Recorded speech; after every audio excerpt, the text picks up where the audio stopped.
Hello, everybody, and welcome to ShowX on twitch.tv/YouTube, Mob Crush, Facebook Live, everywhere that we are broadcasting. Welcome today, as it is 2 p.m. Eastern, 7 p.m. GMT on this Sunday, the 24th of May, 2020.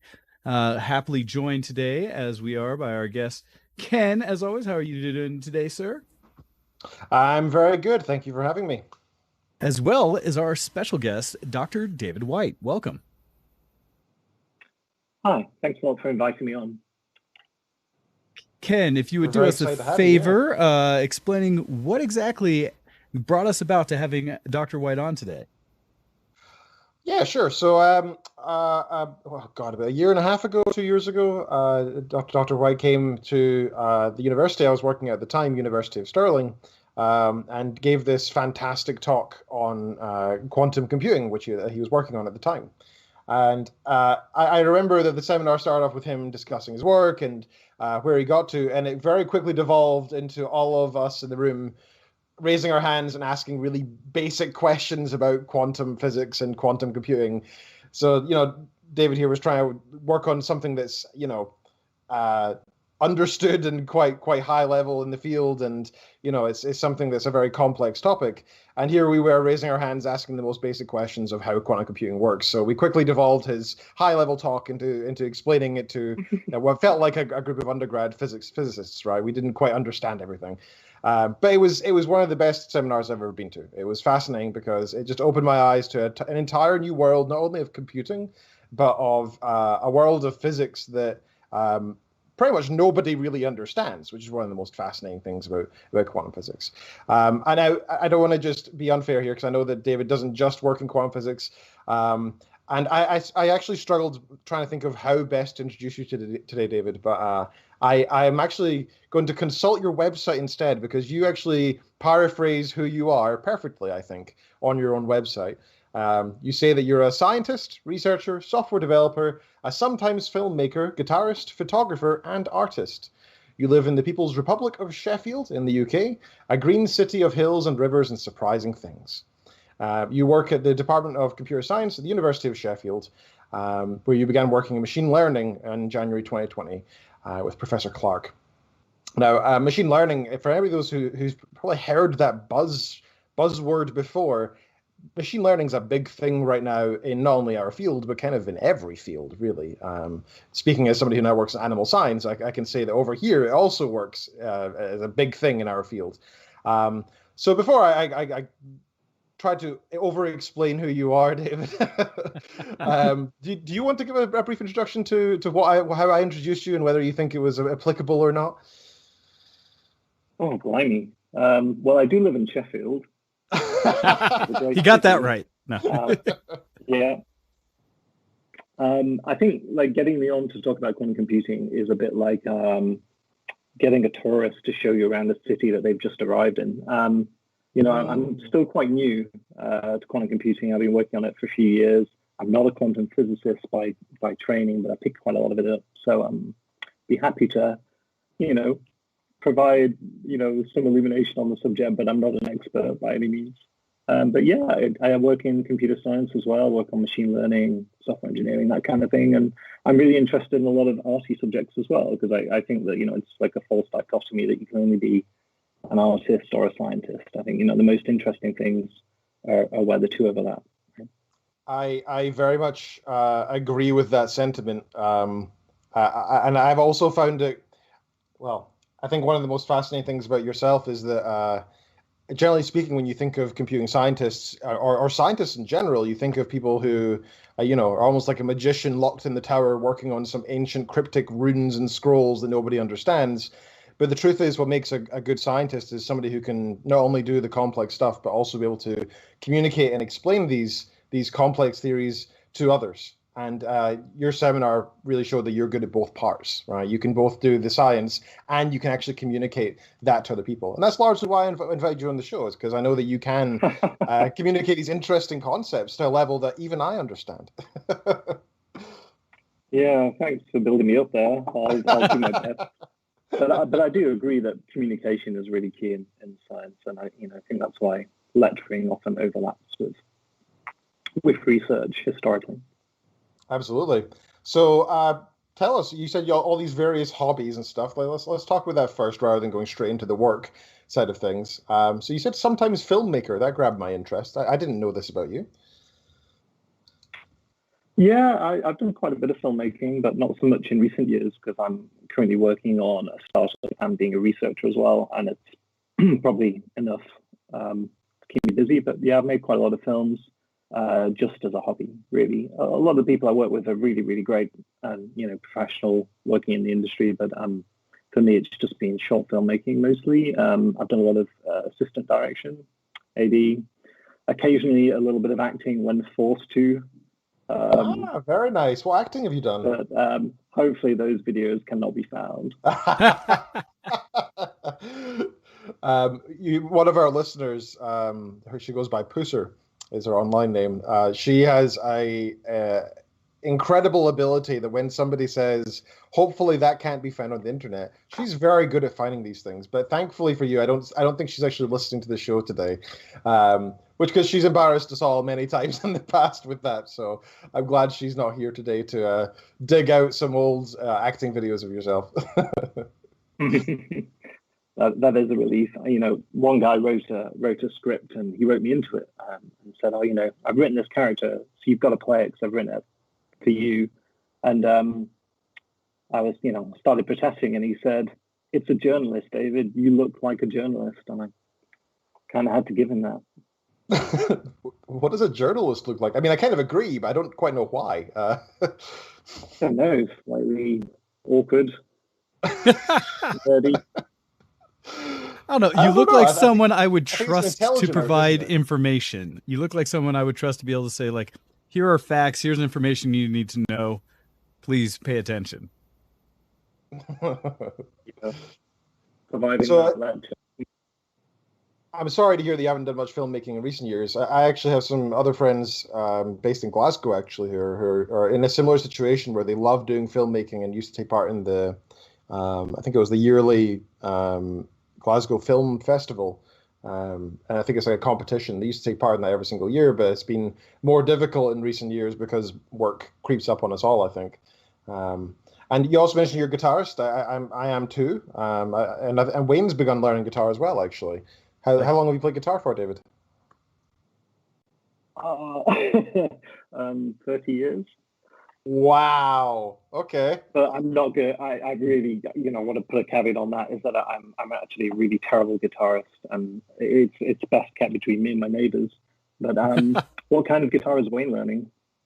So I've got a traditional acoustic, kind of just beginner's guitar that I have, and I am going probably the most random or roundabout way to learn, in that most of the activities I do, I consider to be somewhat techie and geek related. So instead of traditionally going and, I don't know, watching videos of people showing you how to play or having a instructor reach out and kind of work with me, I picked up the game, if you will, Rocksmith, and have been using that to kind of introduce me to concepts in the guitar and at least challenges to get me to start figuring out where frets are and strings and things like that.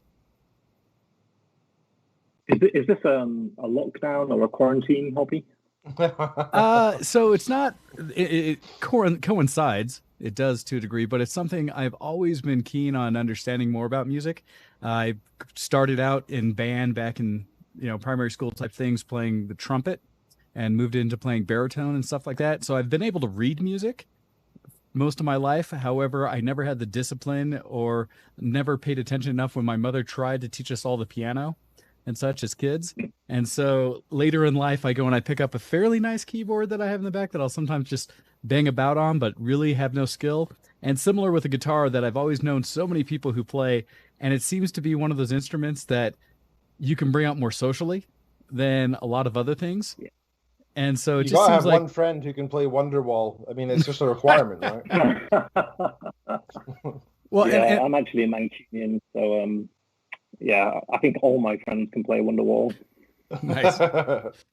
Yeah, I am definitely not that friend, as I have been. I think I can count the number of hours if I look on my Steam list for games of how long I've actually been in Rocksmith so far, where everything I play, I have to look at the, note coming up and the guitar at the same time, kind of going back and forth just to make sure I hit the right thing.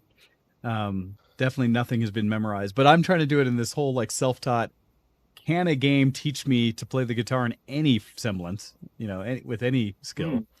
And we'll see. I did find a DVD on my shelf recently that I don't know when I picked up that said like from Fender company saying how to learn an acoustic guitar. So I might pop that in to see what it teaches me as well. I think these things can absolutely teach you. I mean, the same with Duolingo, right? It's an app, and there's a gamified app to teach you languages, and studies have shown that it works. I don't see why gamifying the musical learning experience wouldn't work. I think it's a good idea, if anything. The only problem is if you're not around somebody like a professional occasionally to point out any major mistakes you're making, you might never notice. I remember when I was in high school, we didn't have a guitar teacher. We used to have a tutor who would come in once every month to teach us. And I love guitar. And when I was in my final year, I was sort of, for some reason, roped in to teach the first and second years. And they used to always play with their guitars on their laps, right? So they was like facing down, right? Or I guess facing up, technically. Gotcha. Because then they could see it, right? Like, and they were small because they were first years. So they were like 11, 12 years old. So they couldn't hold the guitar properly. So they did this because then it was easier for them. And I kept saying, no, you can't play that way. You're not allowed to play that way. You got to hold it normally or you'll never learn, right? You got to do it. So I don't. As long as you don't make any major mistakes, I think it's going to be good for you, Wayne. We'll see. But what kind of guitar? Smith like, sorry, go ahead. Smith like playing Space Invaders for guitar? Is it one of those games where you've got the notes flying up the stream? So absolutely, it has those as well. It's kind of an interesting tool, and the way I see it, it does have the gamification where it has these mini games that are focused on specific skills. One of them is kind of the Space Invader type one. It's got essentially the ones I've seen, it has one that's just about strumming in general, that the game is played where it's a side scroll game that you have a character that's sitting on top of a whale. It's basically like Flappy Birds in reality, in that as you strum, it increases where you are on the screen. And the job is to try to do it in such a way to avoid obstacles, but also pick up, in this case, I think bananas for points. And so it's just getting you to control when things are coming through and pausing it, essentially. Another game is like Tapper, the old arcade game, me showing my age, which is one where you would serve off, beers or root beer, whatever, to patrons as they'd come on different aisles. And they do that one in the game where you strum a different string per each one that you do. And so, someone's coming down the E string, you hit the E string, and so it kind of takes you through where you have to eat each string accordingly in order to get all of the patrons as they're coming in. So it teaches you to try to find your strings in time, in order. And then the next one I started playing, because I don't think I've gone beyond that yet, is one that teaches you frets. And it kind of adds the strings in as well, where you have to go up and down, and it's kind of like a shooting gallery with little ducks in it that are on different frets. And so you have to hit the proper fret and string, and they're kind enough that they make you focus on one string at a time. And then when you level up, it'll maybe move you to a different string as you go back and forth up and down the frets. So it does have that gamification in it as well, which I find entertaining and fun, and takes away, I think, some of my thought process of, at least for me, having been a lifetime gamer, of I am learning this specific skill to I need to perform this thing and get the points. And because it's doing it in that gamification way, I see it more as a challenge to just learn this skill to get the points versus really translating in my head of I am learning where the frets are. I am learning which string I'm on. And so, at least for me, and it's something that I think Ken and I have talked about in the past on our show, about just the benefits when it comes to teaching someone or going through the programming of how we learn, of doing things and how we see it with gamification, doing something that gives you reward for what you're doing in the process, that I believe does work in a lot of cases. I did a similar thing prior to doing this with the guitar. This is the more challenging one I've ever done, in that me trying to learn how to sing. This is terrible, but I started understanding, like, I could not carry a tune and people would actively tell me to not sing. They would say, who sings this song? Please let them do it. And which was crushing. But then I was introduced to the game from Harmonix, Karaoke Revolution. And it was one that had you just doing songs and would note where your tone of voice was in the song based on where the singer had it. And so I could watch my voice go along with in pitch and tone, kind of like the song itself. And I started learning to match it as best I could, even if I wasn't perfect. But it taught me an ability to actually hold a tone and hold a note for a length of time without it wavering too bad. And so I started to improve off that. And I started thinking, wow, are there other actual life skills I could get from playing video games? As silly as that may sound. And so I've seen minor things where it works. And this is, like I said, the more challenging, because guitar is a skill that goes beyond my just general, I don't know. It's not like me hammering a nail into a wood, or as I'm wrenching on my cars or something like that, or even with photography, some of the memorization, the actual having to perform these actions and have it be so much muscle memory is such an interesting struggle for me. Yeah, it's like getting over that hump where you have the muscle memory with any instrument, so then you can forget about that sort of perfunctory, kind of boring stuff about where my fingers are, and you can start thinking about what kind of music do I want to make. Yeah. And it is a robust enough program in Rocksmith that it also teaches you songs directly, not just those skill things, but it has a whole list of songs that you might see from like the Guitar Heroes and other types of games, just common guitar oriented songs that it does have the full, all the music for. And they do a smart thing in it, at least from my experience so far, where it starts you off where it'll play the song, but it's only asking of you to do the most basic of things. And so that's kind of nice that it'll ramp you up as it goes. And so I appreciate kind of its approach. And as you complete a song, when you go back and play it again, if you did well enough previously, it'll up the difficulty for you and start adding more notes and more strings and more frets back and forth. And so it'll progress you through learning the song itself until it teaches you all the way. Until eventually you're playing sitar with one hand and a banjo in the other. Ooh. Ooh. And actually, this links back into kind of more the research side of computing science as well, David. I know that when I was working at the University of Stirling, I had some colleagues who were working on gamification, actually. And it's one of those things that's really difficult because it's very multidisciplinary kind of topic, this idea of gamification, because you're trying to... you also do the computing science side of things where you have an app or application which will provide some kind of scoring or fitness based on how well you do with whatever it may be it programming or learning a language or learning an instrument or something. But then how do you actually know if you're doing a good job in teaching? You need to kind of bring in the either social sciences or education or so on. And it suddenly becomes this very multidisciplinary project. And I saw a couple of my colleagues who were working on this kind of work, and they were struggling to do it solo because they were suddenly juggling so many different of these research balls at once, But speaking of... But you said... Sure, go on. So you said that Duolingo works, right? You said there was scientific evidence that they'd managed to make it work. Oh, absolutely. In fact, Wolfgang Banzaf sent me an article last week, actually, funnily enough, about this very topic, because I was telling him I've been learning German on Duolingo. And he said, no, this is a legitimate thing. You should continue doing it. Here's a study saying that people who use Duolingo versus those who did general self-study for the same amount of time, generally speaking, those who Duolingo performed better. And I don't know if it's just because they've really spent a lot of time making sure that you repeat what you're learning enough times, or if it actually analyzes how many times you fail individual phrases or words and so on. I don't know the exact science behind it, but there is evidence that Duolingo works, yes.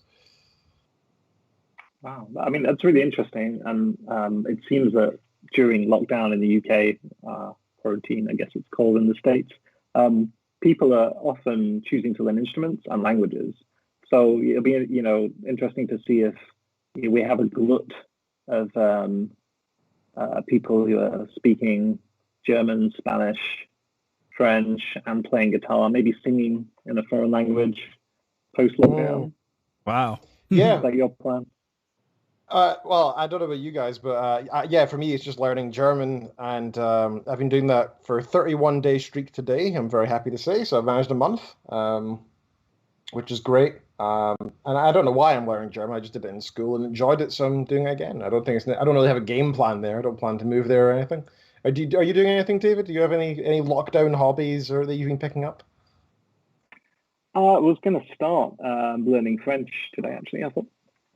And I was going to do Duolingo, but I wasn't sure if it worked. But now I know it does. So Great. I guess that's what I'll start when we finish up here. What about you? Sorry. Oh no, so I was going to affirm what Ken said because I've been learning Japanese through Duolingo. I think I'm on 51 or 52 days right now for my streak as I've been going, trying to stick with. It's actually a nice bit that they give you little things to incentivize you, both of just saying you need, at minimum, you have to do 2 lessons a day to kind of maintain your streak and to get the experience points that they're providing in game to reference how much you're learning. But for me, because it's interesting, one of my good friends, Lemon Laser, has been learning Japanese for probably 5 or 6 years now in some format for several years. And she's been using other tools and saw that I was doing Duolingo and kind of was watching the way I was learning.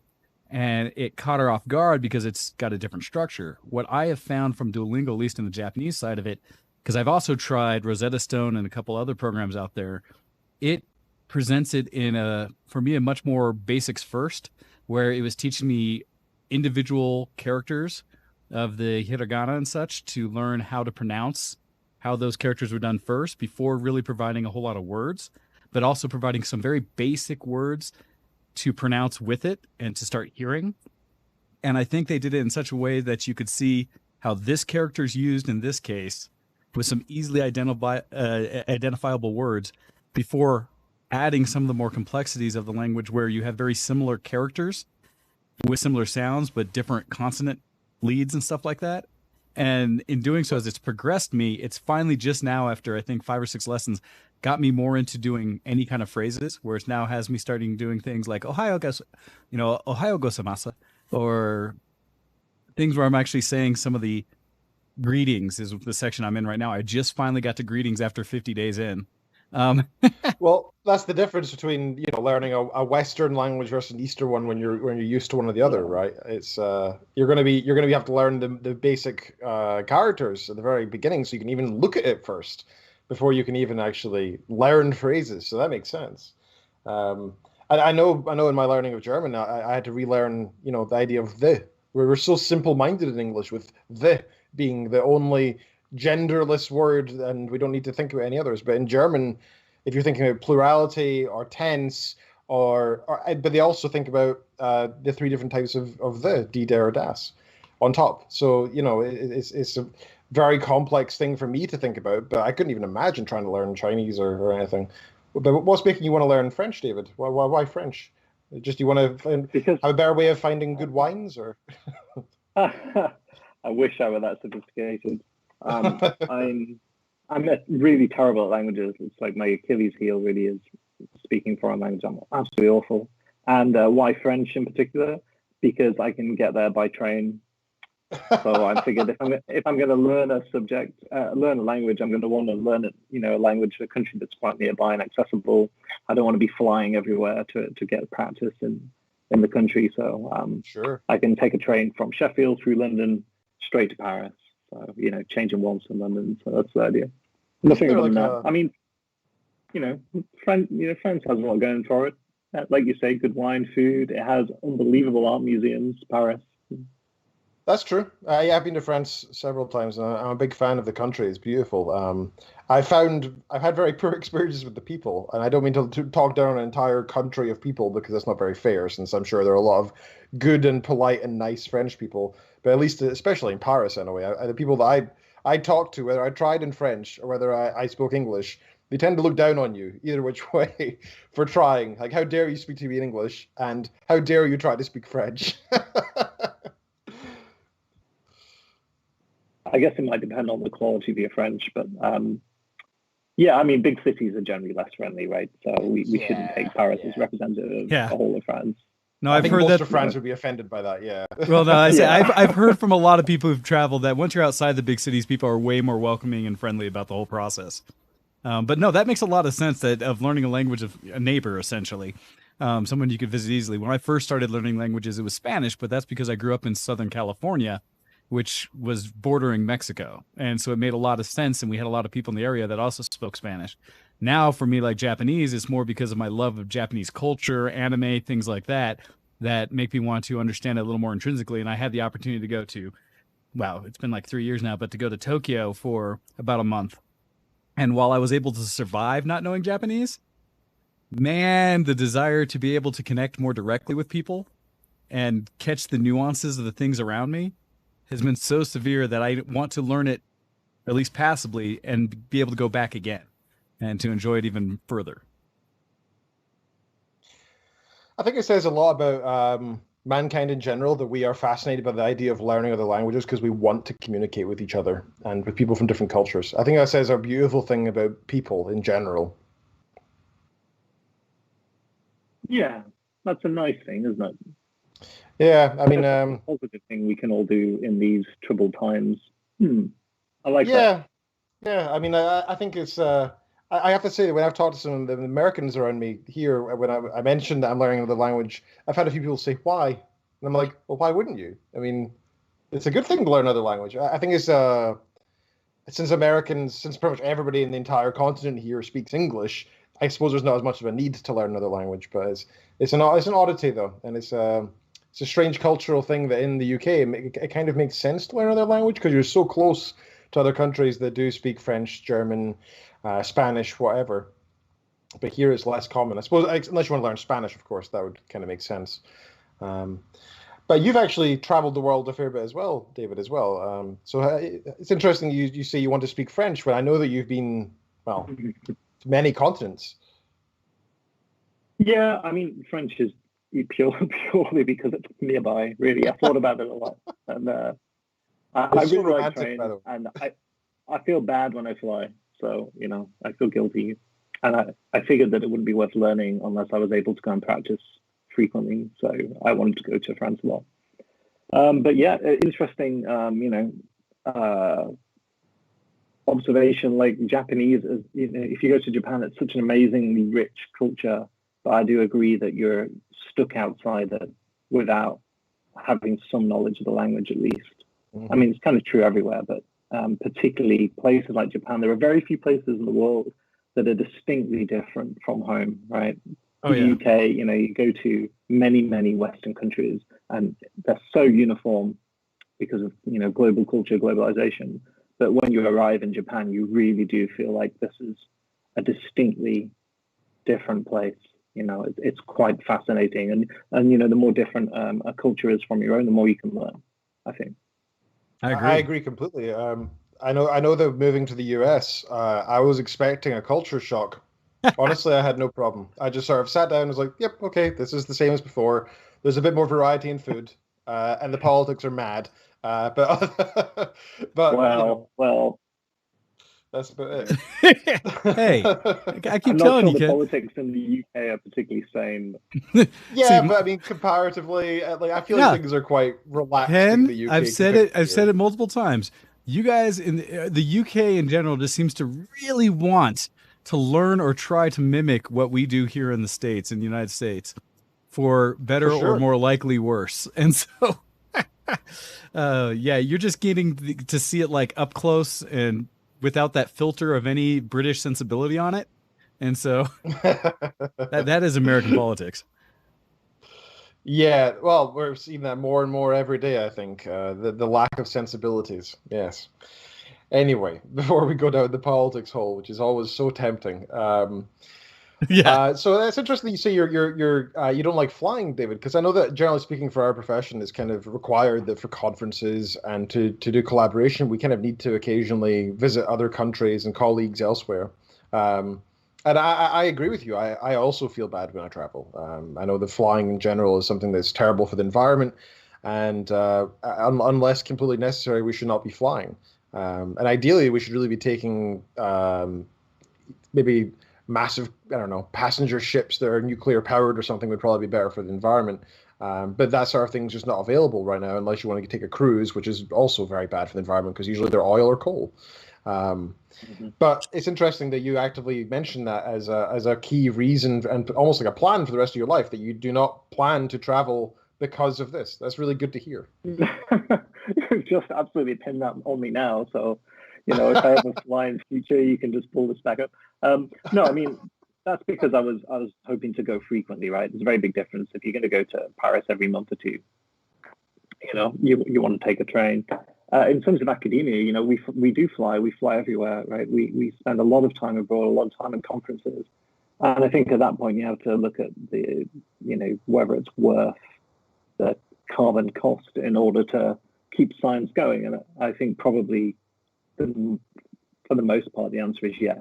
For most conferences, the added value of being there with people is worth it. Like if I think about my scientific career so far, almost everything I've done is down to meeting people at conferences. It's unfortunate, it's necessary, but roll on electric planes, I think should be worth absolutely.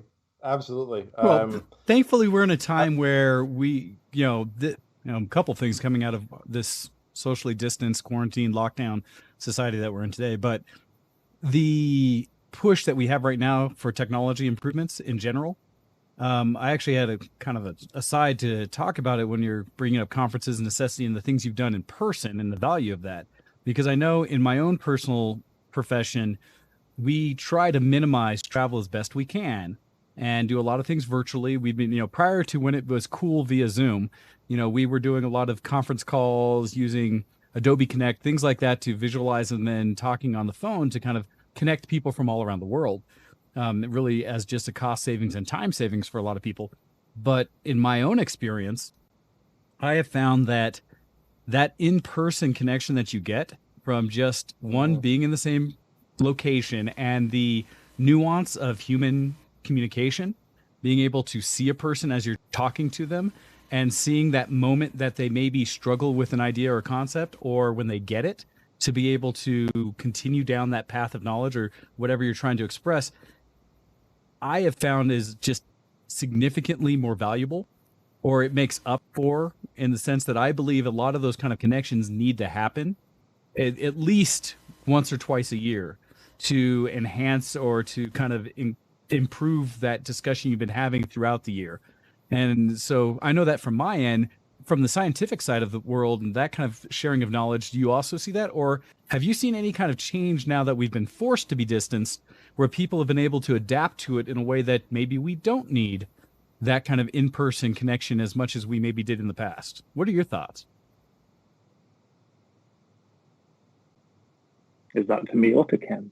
Well, initially to you, Dr. White, but... By beyond question time. Oh, that won't translate. Yeah, so I got it. There are a few things. There's a few things to pick out there. So indulge me. I think if you're video conferencing, you're using remote working tools, when you know someone, you've worked together before, you perhaps worked with them in person before, that's very different from the situation at most academic conferences, which is where it's almost like a kind of scientific dating. You go to a conference, someone gives a talk, you think, oh, that's a cool talk. I really like their slides, and you go and talk to them afterwards, and then maybe you find that you have the same concerns, the same ideas, and you can't get that from a Zoom. I mean, I've been in networking Zooms recently, and it was just awful. It didn't work at all. And then the other side of science particularly is ideation. So right at the beginning, when you're coming up with ideas, that is when you need to be stood next to someone in front of a whiteboard. That's exactly what you need. And that's the same both in science, in my experience, but also in tech and design, where you're maybe coming up with an app, right? You're designing the UI of an app. Doing that over Zoom is, well, suboptimal. That's a good way of putting it. I don't know if you saw the gecko. So for anybody, for most of the people who are listening who don't know what gecko is not just the lizard, but also it's the Genetic and Evolutionary Computation Conference. This year was supposed to be held in Cancun, and everybody was very excited for this because who doesn't want to go to Cancun when the opportunity arises? Plus, Gecko is a big conference in both David and I's fields, and Sadly, of course, with COVID-19, travel is restricted massively, and so they made it online only. And during the introductory sort of speech, what the guy said was, the chair said was, they were actually thinking about going virtual next year anyway, which I thought was fascinating because, and they said the reason for it was they're concerned about the environmental costs. I mean, the idea of a scientist flying somewhere to try and research something, be it through conferences or to work in collaboration with a team for a few months or something, whatever the reason, is it worth the cost to the world and to our environment? And that's difficult to say. If you're trying to work out the best flavor for Lucozade and you're making some big company like, say, Nestle, who I think most people would agree are a pretty evil company for many reasons. If you're trying to make them, for example, lots of money, and that's the purpose of your science, and you're getting together, right? Is that fair? I don't know. Should they be traveling? I think it's less of a case for them to be traveling than, say, somebody who's trying to cure cancer or COVID-19, right? The new cure cancer. I think right now, if a researcher wants to fly to go work in collaboration with the best team in the world working on COVID-19, yeah, they should be given, like, go dump some oil in the ocean if it helps. I mean, I think at that point the cost is worthwhile. I don't literally mean dumping oil in the ocean, but I do mean that. Do that? I don't know. My point is, I think. And you try to make extremes. I was going to extreme. I think the cost of the environmental damage of the flight is a worthy expense for a scientist to go and do something as potently useful for mankind and the future of mankind, such as solving disease. And I don't know where our work lies. I mean, I think it depends, because we work in a space that can be kind of applied to anything, really. We work in, rather than talk about what we work in, David, do you want to give a brief overview of what you're currently working in, and then we can maybe go from there? That could take a long time. So at the moment I'm working in machine learning and Internet of Things, which people always think is, smart fridges that talk to you and stuff like that, which is not at all interesting. But there is a lot of interesting stuff in Internet of Things, which is very valuable, but that's mostly around industrial automation and robots and stuff like that. So I think what Ken's referring to is evolutionary computation, maybe, yes.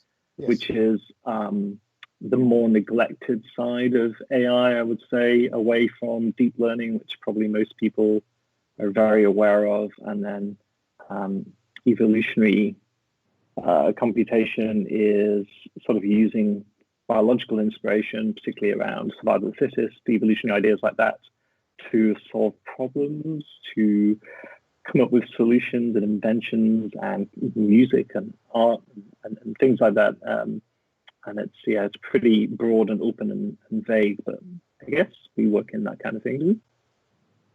Yeah, that's a fair summarization, and that's kind of what I was getting at is, how worthy is it to have a conference that has the environmental cost of flying out to it when, like I said, if it's just for sheer profit, then I don't think it's a very good reason. But if it's actually for helping, solve disease and problems like that, then that's a very worthy cause. See, Ken, but you're just trying to put your values on other people's ability to connect and travel and do things. That makes no sense in this world.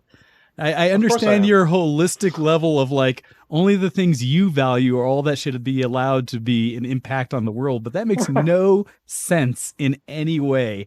And Hando is Hando's in the chat screaming at you, basically, because you're trying to kill his industry. And I think one of the things I wanted to make a point of in this, in that, while Ken only wants people who are saving the world to his view to be able to connect and travel and do anything in the world, because otherwise you're hurting the world. And unless you're, like, rowing across the oceans yourself, you are not allowed to travel because you don't meet his criteria.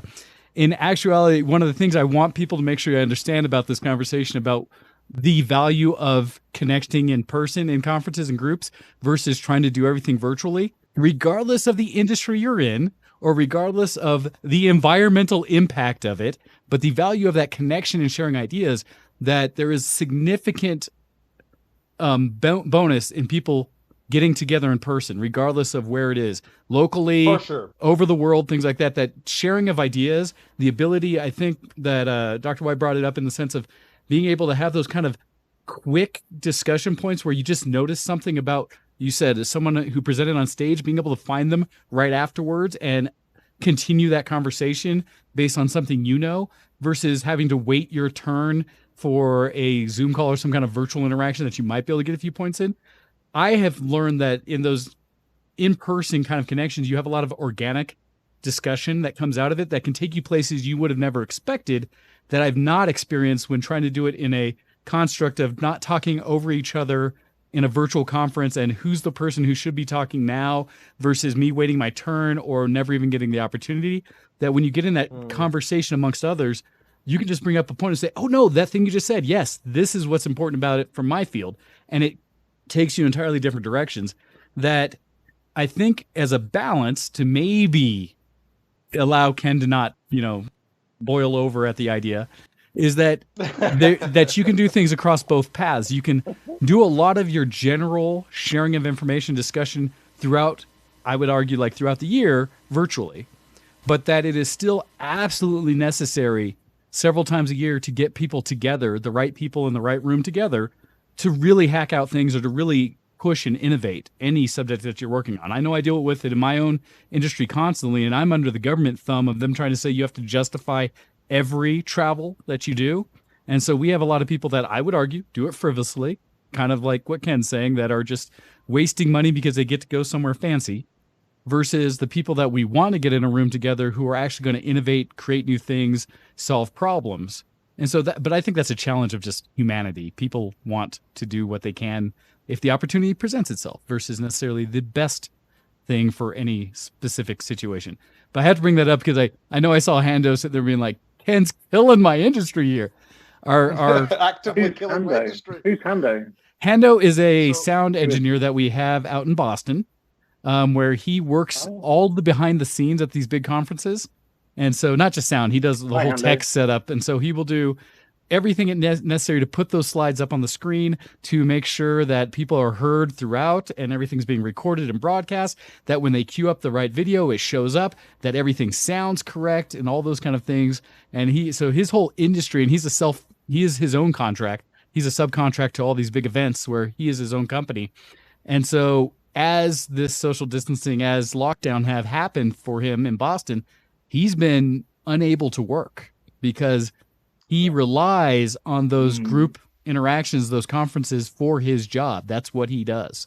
And so we've actually had a lot of discussions going on to see how in the US specifically, but how people have been dealing with the lockdowns or distancing and how that's affected them. And so we've actually got a lot of perspective that's come from Hando, and definitely appreciate that. Yeah, thanks, Hando. Absolutely. Hando's been a long time listener of the show, and his input is always valued. So thank you again, Hando. But I think you and I, David, are very privileged working in research because when it comes to COVID-19 and travel and such, it is very much optional. We don't have to hop in a plane to go and do our work. We don't have to attend these conferences in person. We don't even have to go into the office if we don't want to. And generally speaking, like people have said to me, how has your life changed since the lockdown? I'm just saying it's a minor inconvenience. But if anything, I've saved some money. That's about it. That's how much the lockdown has really affected me. And I recognize that I've been very privileged in that respect.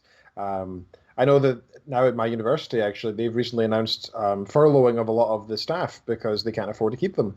And that's in particular, for example, the chefs and the cooks and some of the cleaners, because why would you need to have that many cooks when there's nobody on campus, right? And so I recognize that I'm very privileged to be in this position and very lucky. How's COVID-19 been affecting you, David? Yeah, similarly, I do feel very lucky, very privileged. My description of how it's work during lockdown is it's like sitting in a different chair. Yeah. It's essentially the main difference in the short term, right? But in the long term, backing up Hando here, I think that if you ask anyone who goes to a conference or, let's say a smaller seminar locally or whatever, they'll always say the main thing is not the presentations or the papers, it's the meeting people. Yeah, absolutely. They take away. Yep, and I think that's just So something I'm missing that. I'm missing that serendipity. Gotcha.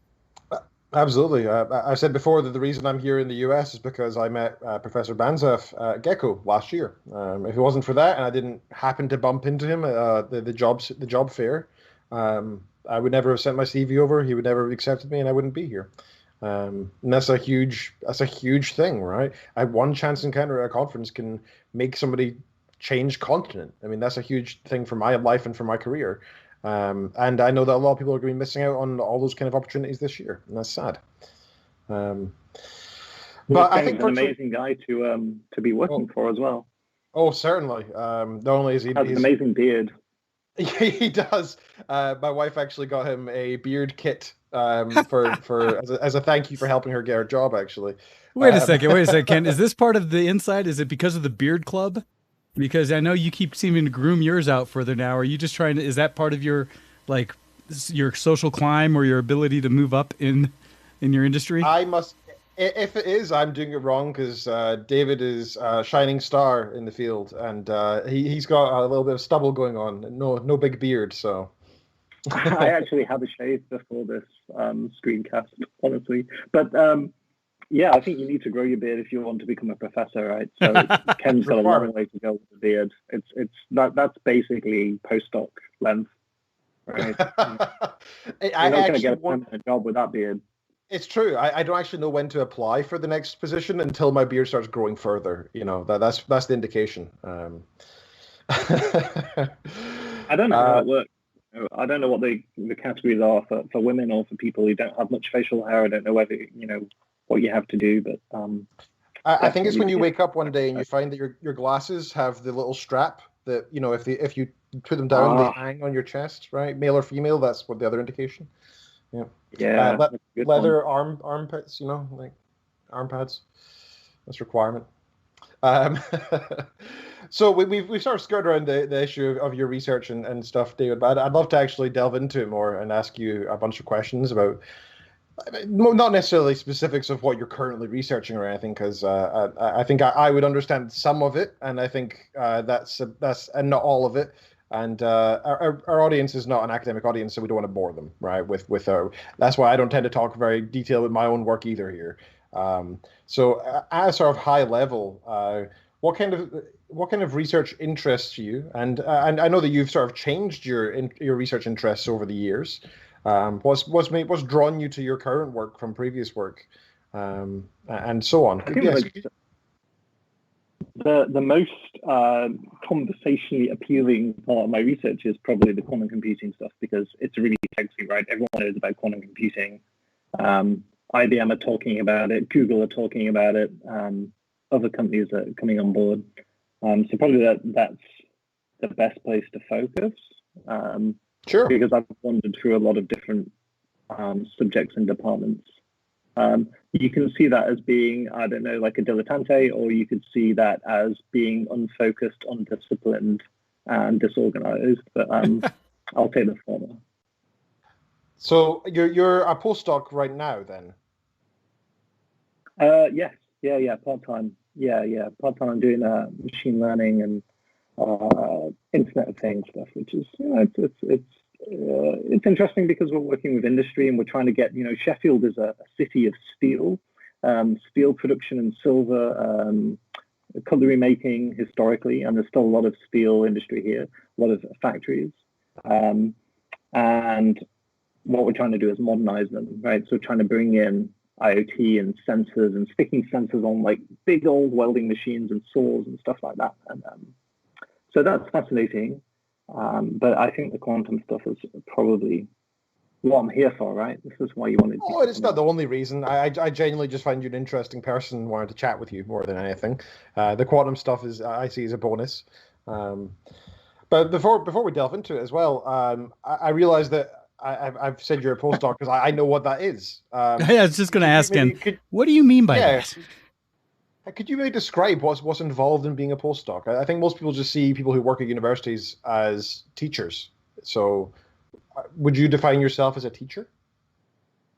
A postdoc is essentially someone who's finished a PhD and is doing research and getting paid for it, but they're usually not permanent. So they're just doing short-term contracts here and there, like a journeyman apprentice, sort of learning, refining their craft, if you will. And yeah, for me, what I've loved about the postdoc lifestyle is that you get to move around. So I've been to 4 different universities, and I've also been out to Lansing briefly. Hey. Where Ken is, and Madrid as well. So that's been obviously a lot of fun, and also bringing in those different styles of research and has been fascinating. Yeah, that's been great. So postdoc essentially is about as hand to mouth as science gets. Short-term contracts, a lot of moving around, but maybe a lot of learning as well. I'm looking at the questions from Hando. Is he astro or quantum? Is that astronomy? So I made a point. He's asked 2 questions so far. I was trying to hold off on the first one because it's going in deep. It's going in very deep.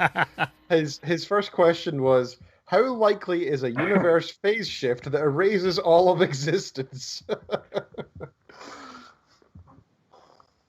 Yeah, I'm not quite sure what a phase shift is, but when they were doing the tests in the Large Hadron Collider, when they were running the experiments trying to find the Higgs boson, there was a lot of concern about creating a black hole that would swallow up the universe and the Earth with it. That didn't seem to happen. Otherwise, we wouldn't be having this screencast. I think I'm going to go with unlikely, but with a caveat that if it does happen, we probably won't know about it. That it's kind of curious because when I interpreted that, that's what I was wondering. Even if it went from, and this call it comic book logic, but the idea of when I saw the question about phase shift, I was almost thinking multiverse based off that. But an idea that even if there was a shift of some form that put us onto another path from what we currently on or something, would we ever notice? Because it would just be our current reality versus having any ability to compare it to any other. And I don't know if that is actually in line with, but that's just the first thing that hit my mind. So quantum mechanics is really, really confusing, right? It's probably its defining characteristic. Yeah. And there's the maths of it and the model of it, and the calculations that you can do and the experiments that you can verify. And it's an amazing theory, quantum physics. It is the greatest theory mankind has ever come up with, quantum theory, probably. Well, definitely. But interpretation of it, knowing what that means in terms of reality, philosophical questions like the many worlds theory that people, is quite often popularized in science fiction, where the universe continually splits in 2 every time an event happens. Those kind of theories, that really is very debatable, right? We don't have a good answer for the whys that lie behind the maths. Shut up and calculate is the common phrase in quantum computing. But so yeah, the interpretation of it is very much up for debate, and there's a lot of philosophy goes on there. So. Yeah, I can imagine. Well, and I think a lot of that comes from just that level of not really understanding that the average people have. People like me who hear quantum terms, that hear about, positive, negative spin on things, and just other things where you hear about, but you don't truly understand what that means, that you're left to this, I don't know, a level of science fiction, right? The things that are discussed in things that are popular and fun to kind of give you an idea of what it could mean when you don't yourself have the understanding, I guess. And so there's a cool, oh, that's neat. And I really don't know what any of it means. Well, I remember watching this. There's a famous YouTube video about this scientific journalist who goes and interviews a quantum physicist and says to him, so can you please describe what quantum theory is? And the guy speaks for 10 minutes describing what he thinks, what they know so far about quantum and how, and the mechanics that they can describe and observe. And at the end of it, the journalist says, oh, I think I understand now. And the guy responds, well, if you think you understand, you know better than me and every other scientist on Earth, because we have no idea how it works. basically quantum appears to be this black box that nobody understands how it functions, but we can observe inputs and outputs, but we have no idea about the innards, and they are mind-boggling us to the point that philosophers have a better idea than the scientists, which is a scary point to be. Not that I have anything against philosophy, but it's defined as, you know, a separate entity for a reason, is all I'll say. And also, you mentioned a term, David. You said quantum theory. Now, I've had to explain this many times myself in the past to people, that the word theory, when you're describing scientific concepts, is entirely different to the word theory that's generally thrown around in English. Do you want to be the one to describe that to the audience, what the difference is?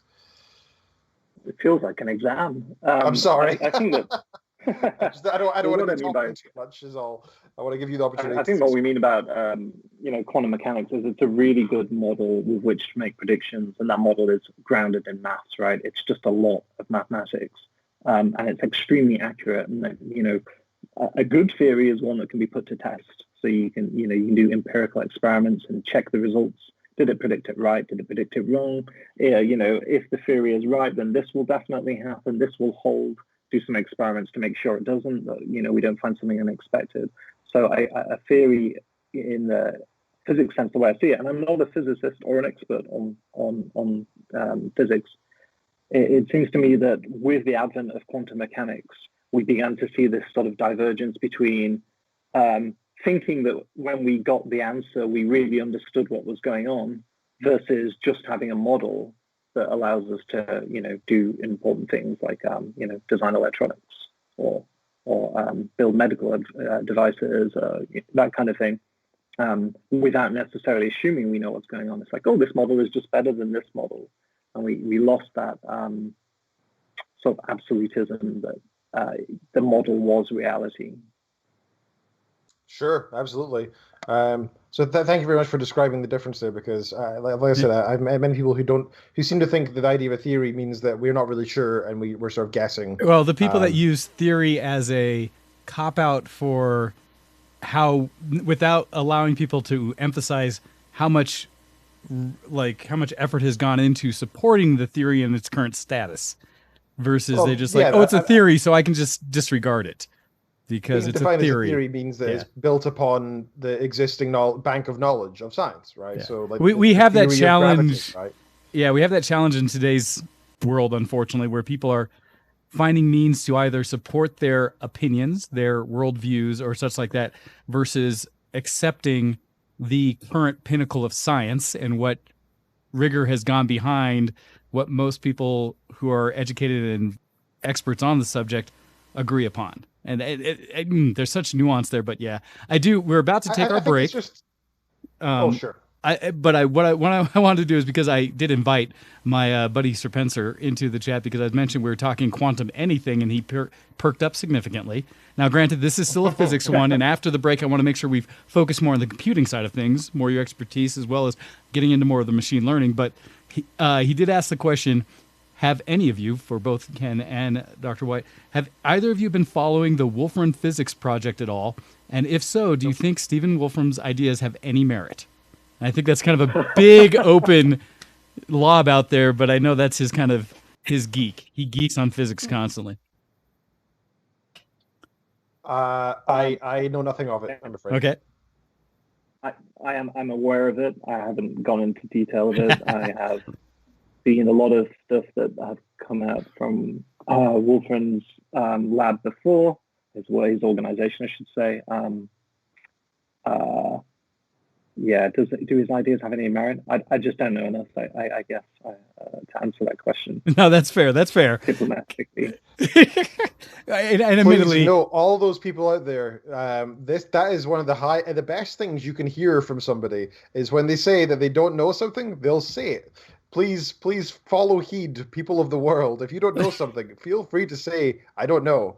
And it's something that I think, as scientists, we are always sort of trying to teach PhD students, masters, undergrads. We're always trying to say, if you don't know, just say you don't know. Don't try and blab an answer, because that's the worst thing you can do. Don't lie to yourself or to others that you don't know. There's nothing wrong with saying you don't know the answer. In fact, it's a good thing.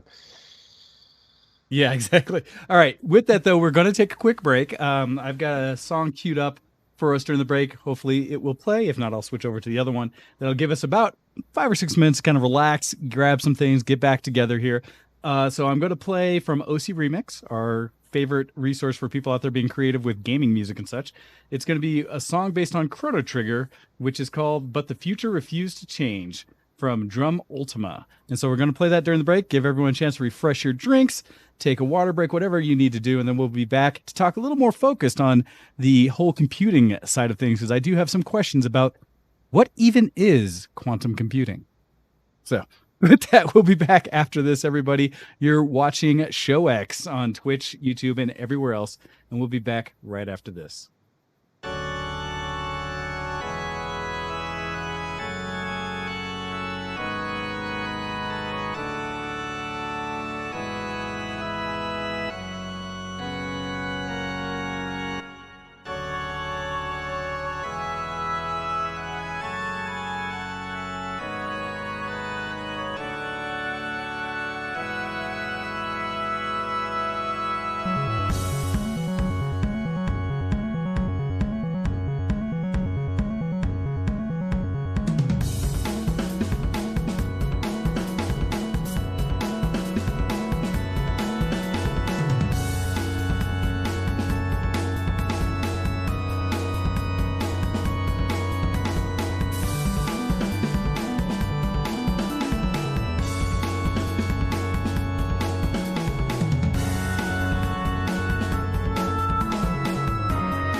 Hello, everybody, and welcome back to Show X. Very happy having you guys listening this Sunday with our guest, Dr. White. How are you all doing? And we have more computing questions that have come in during the break, which is awesome.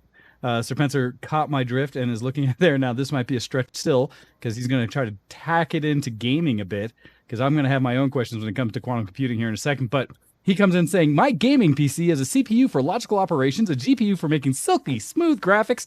If I had a QPU, a quantum processing unit, what would it be used for to make my gaming experience better? That's more of an exam question, I think.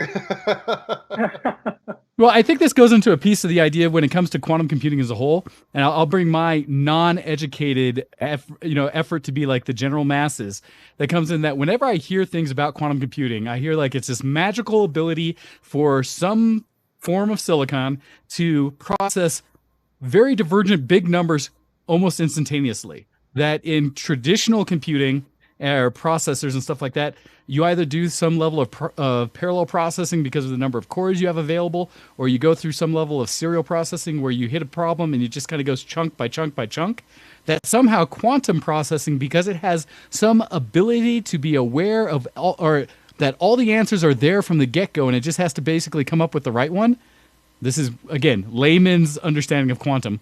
That the answer shows up. I'm just saying that, again, that is me as a layman going in there saying, it's magic, but that it's an ability when used in the right environment to very rapidly come up with an answer that traditional processing would struggle with. And so please give me a better understanding from both of your guys' knowledge. Dr. White, go to you first. I can't believe you're calling me Dr. White. I think Dave. Dave, okay, I will go with Dave to make it more comfortable. Sorry, that might be building it up. Called me Dr. White. Okay, Dave, to you then, could you better fix my knowledge of what quantum computing really is? Yeah, I guess I could. I'm also interested in the gaming PC questions, so I kind of answer both of them. Sure. I'm not really a big gamer, or maybe I shouldn't say that on this. Oh no, you are totally welcome. I saw that Unreal Engine demo, which was mentioned on one of your Crazy, right? Yeah, that was amazing. So you did infuse me with that, and I have some things to say about VR in cooperation with that, but that's like a whole segue. Anyway, that's all right. We love it. Quantum computing, right, is the use of quantum physics to do computing. So it's the quantum theory describes the behavior of the very small, so the behavior of particles and atoms. And the way that computers have worked traditionally is they're composed of transistors. So just lots and lots of switches, billions of switches, just switching in synchronicity, right, with a clock. And that's how they do their computation. All they are switches. I mean, you can imagine a physical switch that you could hold in your hand and then just miniaturize it. I mean, there isn't anything different about a transistor from a switch in terms of the way it's been exploited for computing. The difference with quantum computing is actually, instead of using switches, we're using individual particles, individual atoms, and then we manipulate their quantum state. So we might change, say, the energy level of an ion. And by doing it at the individual level, then those units of computation, those bits of information, are subject to the laws of quantum mechanics, and you can exploit the weirdness of quantum mechanics in order to do things you can't do with a classical computer.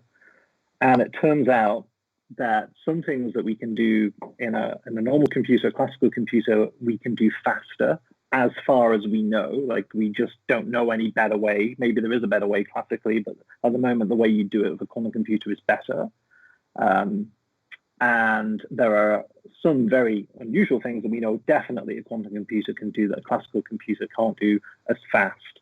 But those things are less interesting. So an example of an interesting thing you can do with a quantum computer is you can find an entry in a database with this algorithm called Grover's search, and you can find it much faster with a quantum computer than you can find it with a classical computer.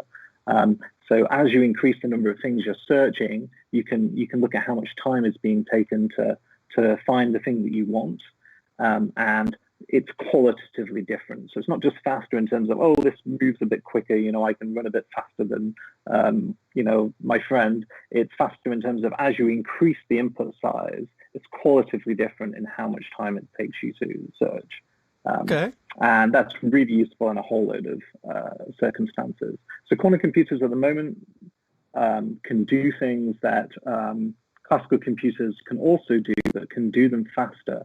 At least we don't have a proof that classical computing can't do it as fast, but we just don't know of examples of how classical computer can keep up.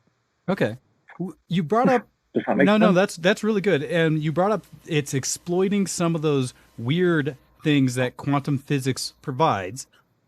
In the sense of how I understand transistors working, it's very much flipping ones and zeros to create an answer, logic gates, things like that in the process of on-off states, where in quantum, as I understand it, there are more states than just on and off, and that those states don't always change in just an on-off format.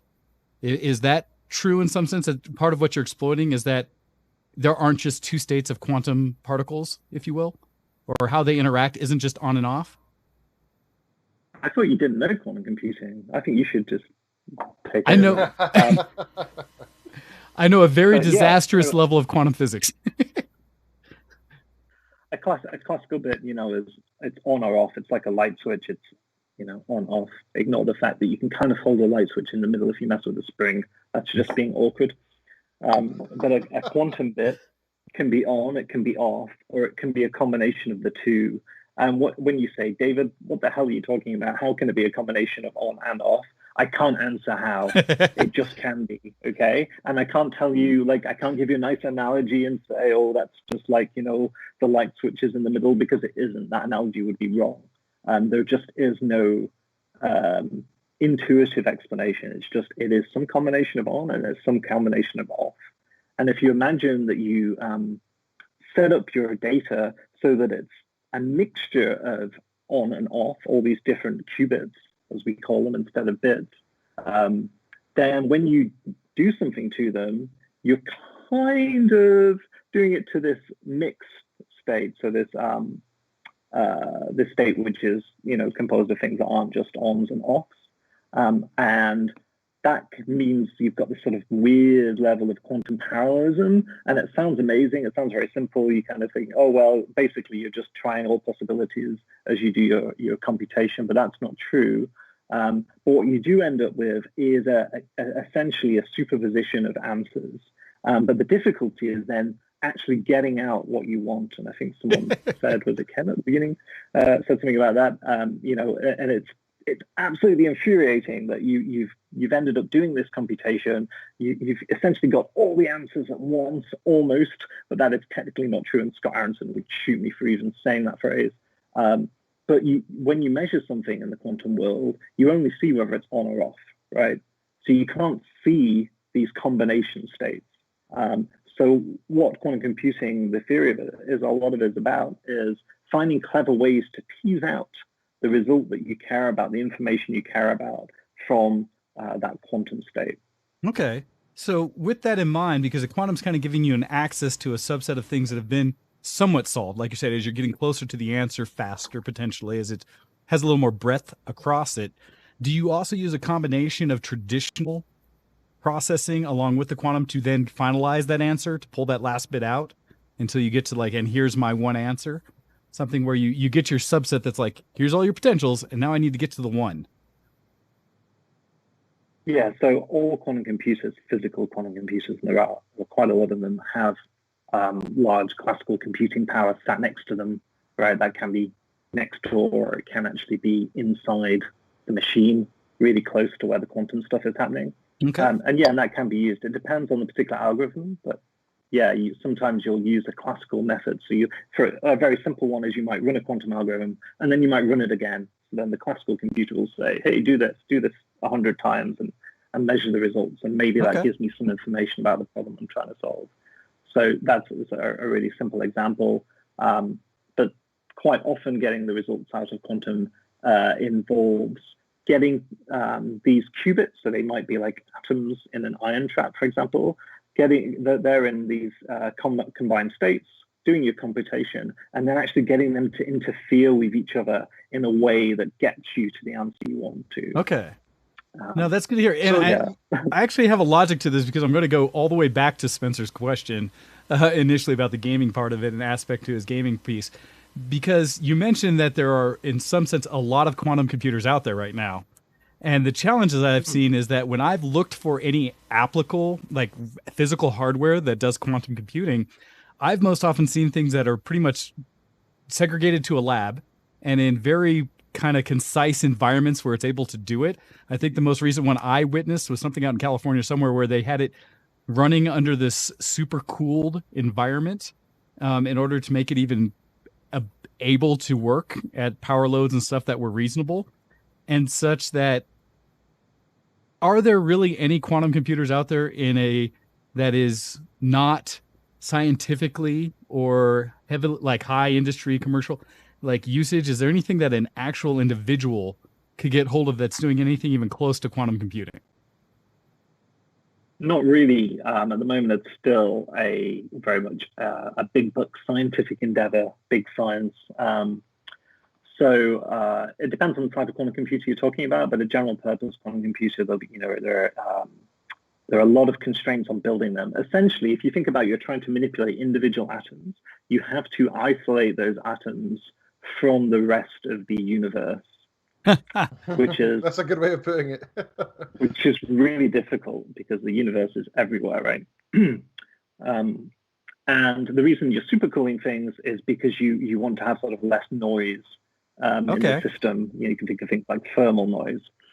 You're doing very, very fine-grained things like firing lasers at individual atoms in order to get them to do things.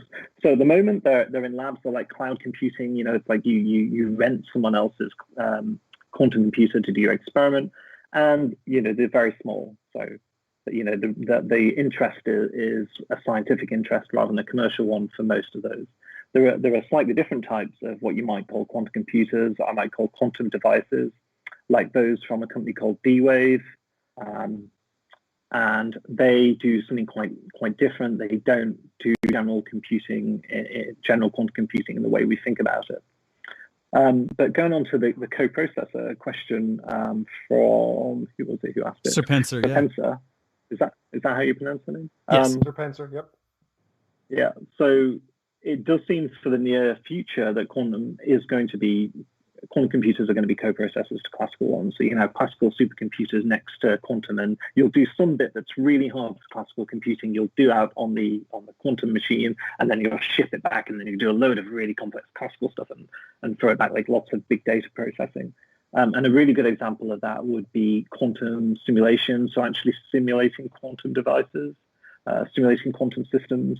And the reason you might do that, you might be interested in chemistry, so interested in how chemicals react, perhaps because you've got some manufacturing process you're trying to optimize, or it could be drug discovery, so you're trying to work out how a molecule will behave when it's in someone's body, and you're trying to work out what the dosage is, or maybe a slightly different molecule would be better. That I think also could be an answer to Serpenser's question, although it's extremely what's the word I'm looking for? It's very speculative, which is quantum systems are very good at simulating quantum systems because they are quantum systems. Yep. So maybe your coprocessor could be simulating the physics of the environment you're running around as you're that's good to hear. Because as I was trying to, based on my lack of knowledge, apply it, because our CPUs and our computers are our general processor, make sure everything works along with each other and it's all happening cohesive, where the GPU is focused on big number processing kind of algorithms and stuff like that tend to do well with graphics processing, a lot of polygons, textures, things like that moving together. And as they're becoming better at being able to do lots of little calculations and being very parallelized through all the different components of them. They've been applied to things like physics renderings and things like that. In addition, a lot of it's used in graphics programs and things when it comes to rendering scenes in Adobe or something like that, or other kind of programs like that. As I look at what a quantum processor could do, if it could be applied properly to large number processing, I'm thinking of some of these new games coming out or simulations like Microsoft Flight, the new one where they're going to basically allow people to have access to the entire world simulation of weather patterns, time, traffic, air traffic, ground traffic, all those things at once being processed across the thing, that I can see perhaps some level of interaction with quantum processing helping get a grasp of what everything is doing at once. And I'm curious because I know another piece of what Ken has talked about in the past is levels of big number algorithm things, machine learning, things like that.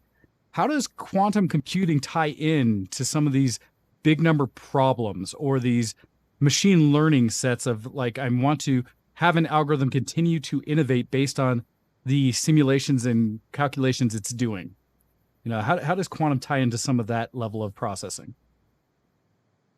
So I think my answer to this has to also be, a comment on the quantum co-processor for your game question, which is we're a long way off in the quantum world, right? We're a very, very long way from general purpose quantum computing beyond a handful of qubits. So if you think about, your classical processor has billions of transistors in it, and we might have, 20 qubits if we were lucky in our quantum computer. That's just 20, not 20 billion, but 20. So it's really early days.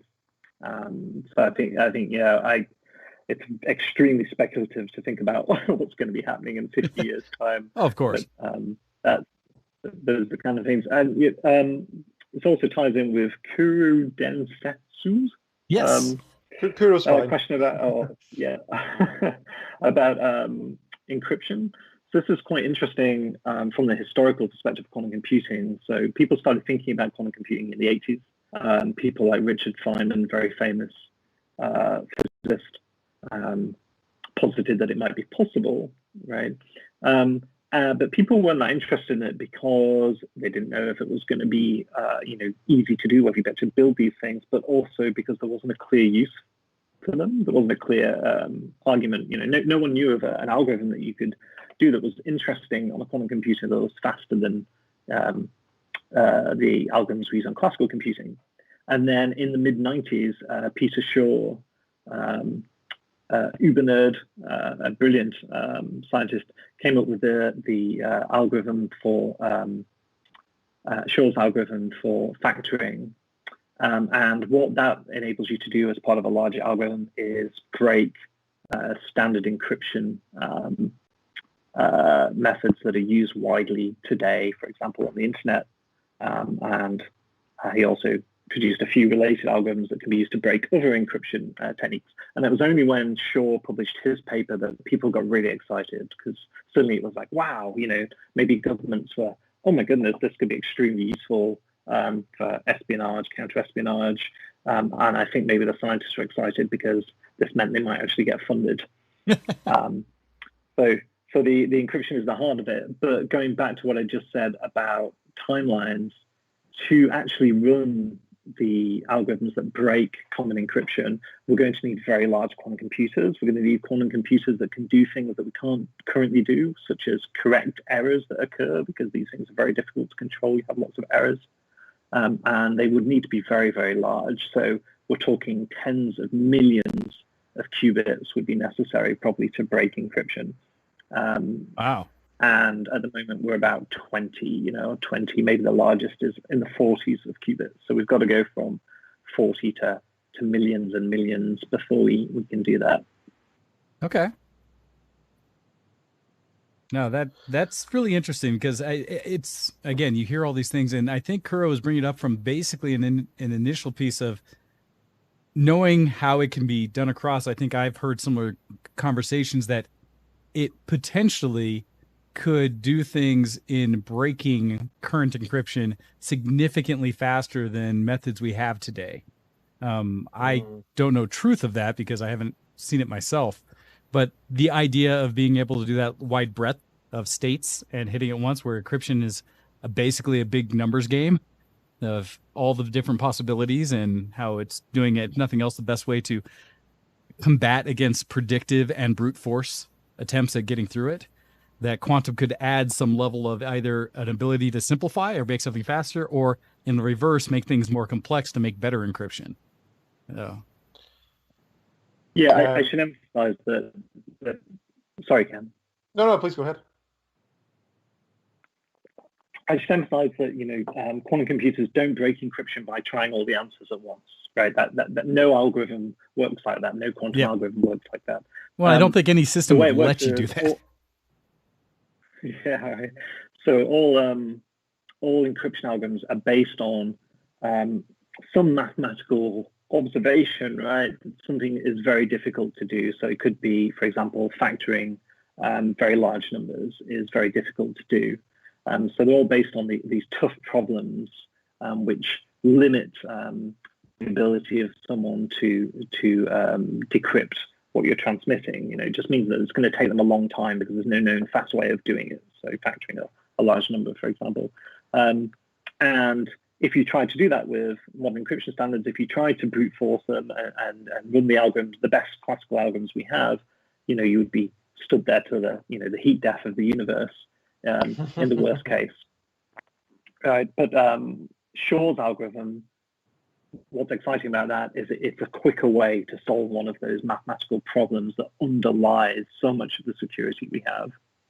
So that's what it's doing. It's not just trying all possibilities. It's just solving a problem much faster than a classical computer can do, as far as we know. I mean, maybe someone will find a way to do it on a classical computer, but as far as we know, there isn't one. Linking into Sir Pencer's latest question, and I'm going to sort of hijack it with I guess a little bit of explanation as to why I think it's such an interesting question. His question was regard to quantum neural networks and the advantages of it over traditional neural networks.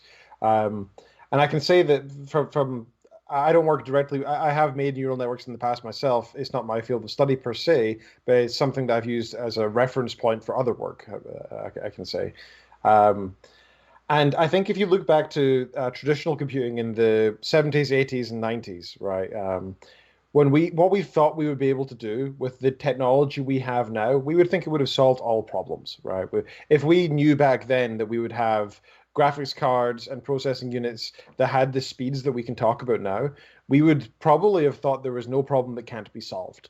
And I think what we're kind of seeing right now about the ideas of what quantum could potentially provide is we're again doing that making that same mistake of it can probably solve all the problems in the world.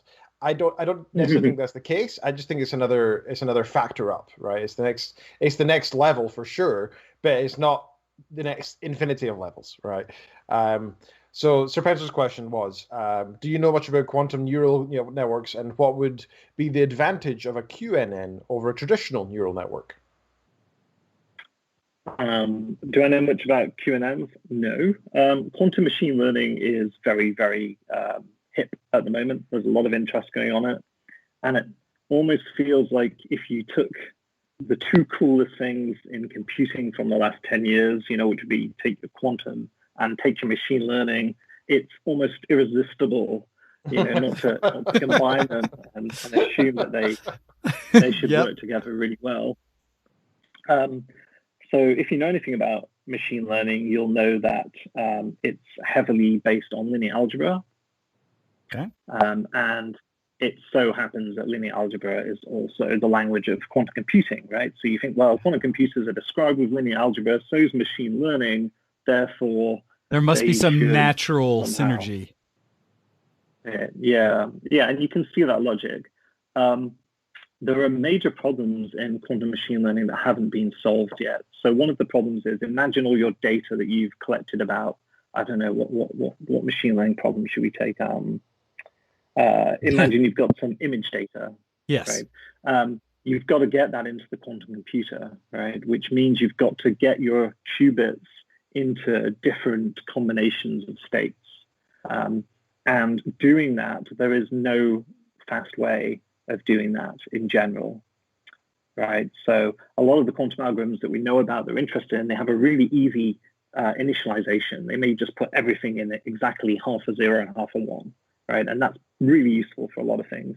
But in machine learning, you're going to want to actually encode all your input data in your qubits, and that takes a long time. And this is a really big sticking point in quantum machine learning. And people tend to either go, well, that's not my problem, I'm going to leave someone else to solve that. It's kind of delegation of the difficulty, or just assume it's going to be solved in the future somehow. Gotcha. So I'm not entirely convinced by quantum machine learning so far.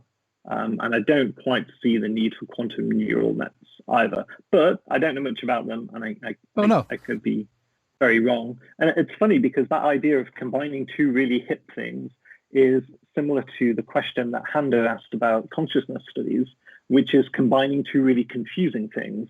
So you take quantum computing, you take consciousness, and I don't understand either of those things. And therefore, they're somehow related, right? And it's a bit like machine learning quantum, but I'm probably being a bit unfair there, but it's a live cast. I should be controversial. Oh no, but I actually appreciate the way you mentioned that. I want to say, in my terms, of the things I've seen in my industry, is a certain level of sexiness that is attached to, like you said, the buzzword or whatever this new thing is. Sure. Because in my industry, being that it's government oriented, we usually jokingly say we're about a decade behind what real people are doing in actually trying to implement or bring anything into what we do. And it's sometimes frustrating in that way. Well, I say this because machine learning has just hit, if you will, my industry, and is the biggest buzzword out there. And in doing so, there are actually dollars attached to any, program or any effort being done that includes machine learning. And so thus, because of that, every program supposedly is now using machine learning to make it better. And yet I feel like it is being done in such a way that it is a buzzword versus actual application of what machine learning is good for and how it can be rendered out to do some kind of actual problem solving or learning or enhancement of an algorithm, that instead it's just like, sure, we're doing that. And so every time, David, that you brought up kind of that level of two things that are unknowns being put together because it sounds good, I have seen that in my industry where I feel like that is absolutely what's happening, that because machine learning is sexy and cool, every organization, group, or whatever out there, especially research groups, are saying, this thing we're trying to solve, we are applying machine learning to it to make it work. And I'm sitting there back going, how? What are you doing that actually is utilizing the benefits of machine learning and big number, realization and things like that? I don't get it, because my little bit of understanding, I'm thinking, you just say you're doing it, but I have seen nothing about how you're actually applying it. And so it's entertaining to me because I think that's a truth for all new pursuits, that people hear the cool thing, the buzz, and they just try to say, oh, we'll do that too. Even if it has no application, if it doesn't make any sense in that area. I think I think in industry, sorry. No, sorry, David, go ahead. No, you go ahead, Ken. I think it's a problem that we see across all of science in general as well, because regardless of field, regardless of field, computing is affecting everything because everybody uses computers for everything now. Understandably, I'm not against that. I do work in computing after all. I think it makes sense, but the problem is that these sexy terms. Have you ever seen that one video that got shared around? I think it kind of exemplifies it really well. It was about 3 years ago. There was a video getting shared around that was explaining that how Facebook is now tracking terrorism or terrorist-related videos and such by using algorithms. And they kept highlighting algorithms in like blue in the rest of the text of the video, like algorithms and machine learning. And those are the two phrases they kept using without any explanation as to how they actually did it or anything behind it. Now, while I'm sure that Facebook is actually using, well, actually I know for certain that Facebook is using machine learning and various types of evolutionary computation, naturally inspired algorithms and such, and artificial intelligence of various sorts to do various things, including ensuring content is not filled with, for example, hate speech or nudity or pornography or whatever else, right? I know that they're using all that. the point is that these journalists were looking at it through the lens of almost what management looks through of, oh, they're using algorithms. Great. That's perfect. That's exactly what we need. We need some science up in here because it's pop science, right? And the problem is you think this is something that fringe parts of the communities care about, like journalism perhaps.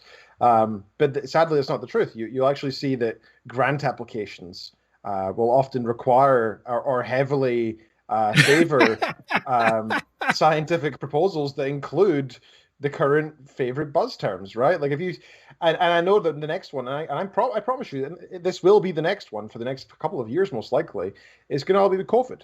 Understandably, right? It makes sense, but still, the current one is going to be COVID. And I've actually seen, working in an animal science department, I've now seen people saying, how can we bend our research to include something vaguely related to COVID so we can apply for the same grants we normally do? And, before it was just because a fancy, cool term, machine learning or algorithms, COVID's going to be the next one because it's currently a crisis and therefore the governments are going to be putting lots of money into the grants that are available for that kind of thing. But I think science, weirdly enough, is not only driven by scientific endeavor and scientific intrigue, but also largely by the sexiness behind ideas. Sorry, David, I didn't mean to interrupt you with that big spiel. No, that was really informative. Yeah, there's a counterpoint here, though, right? Which is this tension between being skeptical, which Wayne was doing there, and I think that's really, in industry, that's a really important habit to have, to be skeptical of the new buzzwords. But in science, in particular, we also have to be careful not to be too dismissive, because when ideas start out, they're, these tiny, little saplings.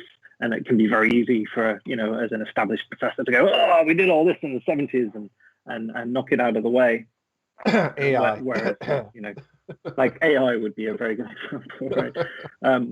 In the same way as any creative endeavor, I guess, you don't want to crush ideas too early, but you also don't want to entertain, and I don't think I'm supposed to swear, so I will say exaggerated statements.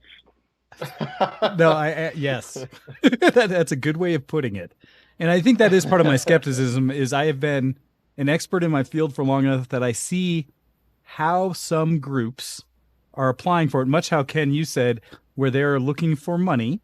And in doing so, they're trying to do whatever they can from the standpoint of securing money for research, that they're willing to perhaps exaggerate what it is they're actually doing and how they're applying it in order to meet whatever they see those categories are. And I think there's a risk in that, because I've seen where decision makers who perhaps are not scientific, but are just those in charge of purse strings, are content with just hearing that those buzzwords, what they've been told, what they're hearing elsewhere, are being satisfied in some form. And so they're like, got it, we're doing that thing. And I think that's part of that balance of challenge where I want to support good scientific endeavors. I want to support good research. I just want people to be a little more upfront and open about what it is they're actually trying to do and accomplish. Yeah. And it's unfortunate that we're in a world where people do have to compete for funds and things like that. I mean, that's true across the board, be it industry, pure, collegiate type things, whatever. It is across the board. And so you have people who essentially game the system or do what they have to do to ensure they get what they need to continue their work.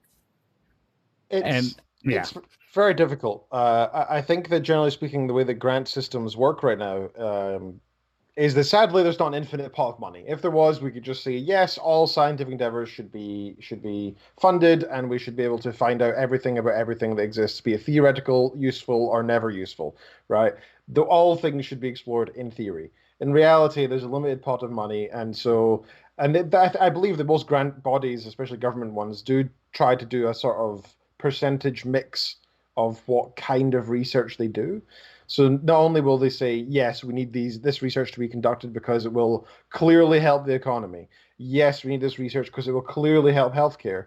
They do have a portion that goes towards, yes, we need this research because it's purely theoretical and might come to nothing, but it's interesting and you never know, because that's how maths really began, right? It was the pursuing the interesting logic behind number systems that eventually turn out to be extremely useful. Encryption is a good example of this, where the idea of prime number theory is generally being quite useless for centuries since it was first really discovered as prime number theory. But then computing came along, encryption came along, World War II came along, and suddenly encryption was incredibly useful. And this field that has been pretty much stagnant for centuries suddenly became the forefront of our technology in many ways. And so it's just interesting that the money that goes into these different applications, in some ways we need to be very careful where it goes, but in other ways you never know what you're going to get. If you look at NASA, for example, I think we've all seen people saying, you've seen the people who think that funding NASA and funding the exploration of space is useless. I'm absolutely the opposite opinion. They say it doesn't help us in any which way, and it's just satiating some sort of curiosity, and that's all. But if you look at all the technologies that have come out, like, for God's sakes, Velcro wouldn't exist without space travel, weirdly enough, right? I mean, the ballpoint pen wouldn't exist without space travel, I believe. And there's various other technologies that are similar where you'd be surprised at the transference of skill and knowledge and where it can come from, and technology as well. But anyway, sorry, a complete and utter tangent to your research, David. Do you want to... No, yeah, I like that. I'm not sure that NASA invented the ballpoint pen, right? I might be wrong on that one. 8 pen, which was yeah. I wouldn't want to live in a world without Velcro, would you? No. I say the number of things that I have that are just convenient because of the ability to apply and take it apart at a moment's notice is wonderful. When you were a kid, did you have Velcro trainers? Oh, of course. Those, as a kid, that was one of your pinnacle moments, where the moment you got the ability to just like and just tighten. For me, that still exists. The ability to adjust as needed, to just pull something off and adjust it slightly and place it back. Wonderful. Love it. It shows the problem with society that we think that Velcro is for kids, when truthfully it's just a better material for shoes, and we just seem to think that, because it's more complex to tie your shoes, we should definitely do it that way. Nah, you say that, Ken. I have some really nice sandals where the Velcro is starting to fail, and I feel bad for that. What did kids use before Velcro? When they were too young to tie their shoes. Parents. What did they do before? Yeah, I think the parents did it, yeah. Parents, older brothers, other siblings. And then Velcro came along and, the kids were liberated. Rocked the world, yeah. It changed the face of the earth as we know it. Okay, we have another question that came in from Sir Spencer, as he seems to be wanting to get us back on track with quantum, saying, what is your understanding of the relationship between quantum computing and quantum biology? This is actually, I think, a good poignant one. For example, the proposal that photosynthesis in plants appears to behave the principles of Grover's, quote, quantum walk algorithm. Big question. I think the problem is I'm not an expert in quantum biology. But yeah, as I understand it, more and more processes in nature are being discovered to have a quantum mechanical component, and increasingly people who are studying them, scientists who are studying them, are formulating them using the language of quantum computing quite often. So, some people go so far to say that, well, all physics is essentially computation, which is really out there, and probably that's another episode. Anyway, so I guess I'm not an expert enough on biology to comment on that, but yeah, I am aware of it. I think how useful is it? I mean, it obviously it means that quantum computing is going to be able to simulate those systems, because one of the great things that quantum computing does, as far as we know, is it seems to be really good at simulating quantum systems. Is there any travel back the other way from biology to quantum computing?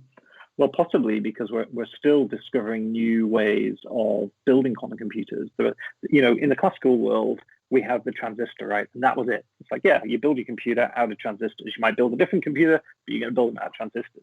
Yes. Whereas in quantum computing, we don't even have a consensus on that yet, right? So we might say, well, what we need is ion traps, and then we're going to trap ions in ion traps and connect them with fiber optic cables. And other people are saying, oh, we're going to have silicon, much like the kind of chips that we have now, the same material, and we're going to trap electrons in, wells within the silicon.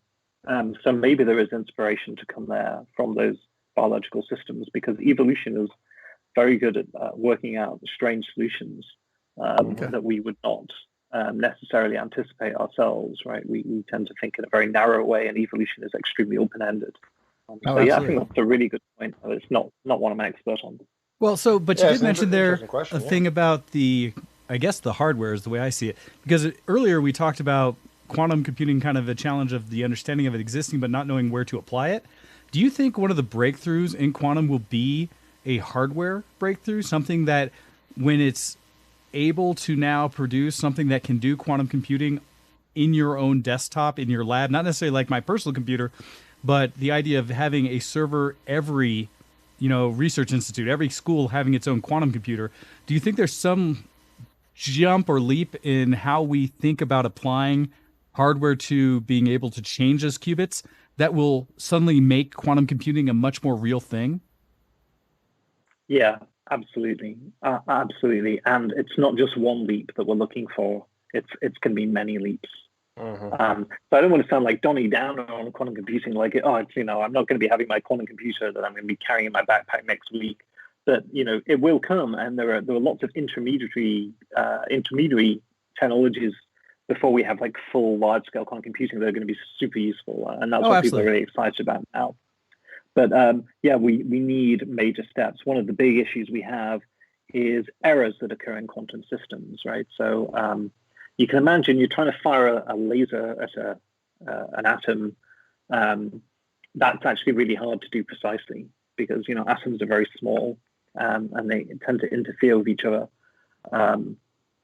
So coming up with ways that will reduce the error, improve the precision of what we're doing, absolutely, those are going to be fundamentally key. And if they don't happen, then I think if we have what we do now and we just do it better, do it a little bit better on a bigger scale, we won't get to that final large-scale quantum computing. Very cool. Can I also highlight something that's kind of inside Sir Pencer's question, but I don't think he necessarily meant it this way. I think when people think about quantum, they think about it as this sort of like niche, almost like uranium or something, like something that you rarely will find in nature, if at all, like a very rare element that's almost man-made. That's not the case with quantum. Quantum isn't just something that exists only when we've created it in a lab. Quantum effects are around us daily. They're happening inside your body. Light occurs because of quantum effects. If anybody who's interested in quantum physics in general, look up the slit experiment on YouTube and prepare for your mind to be splattered all over the walls, because that's the kind of effect that video will have on you.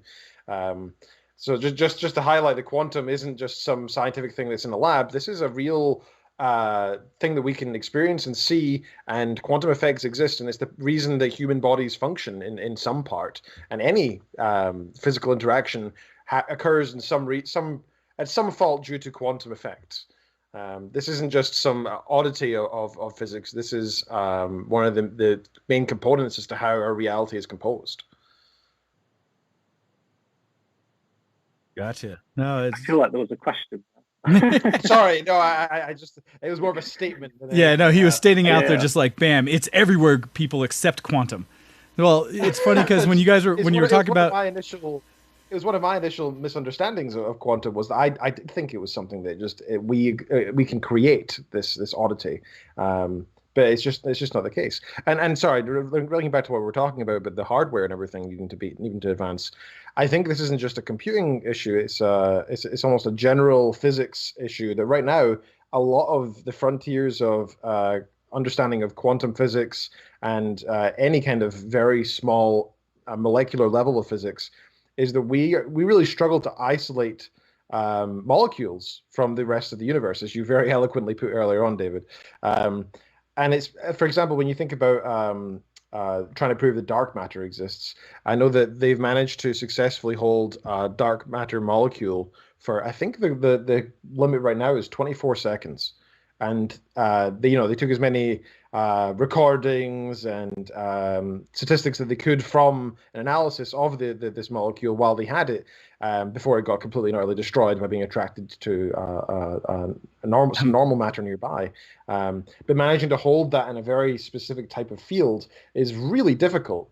And I think once the hardware advances to the point, not just in general physics, but as well as quantum computing, that we can easily have an array of these molecules all existing that we can interact with, be it with lasers or by some other means. I have no idea how. Without it necessarily having these errors, that will be the next giant leap in both physics and in quantum computing. Again, and not really a question, more of a statement.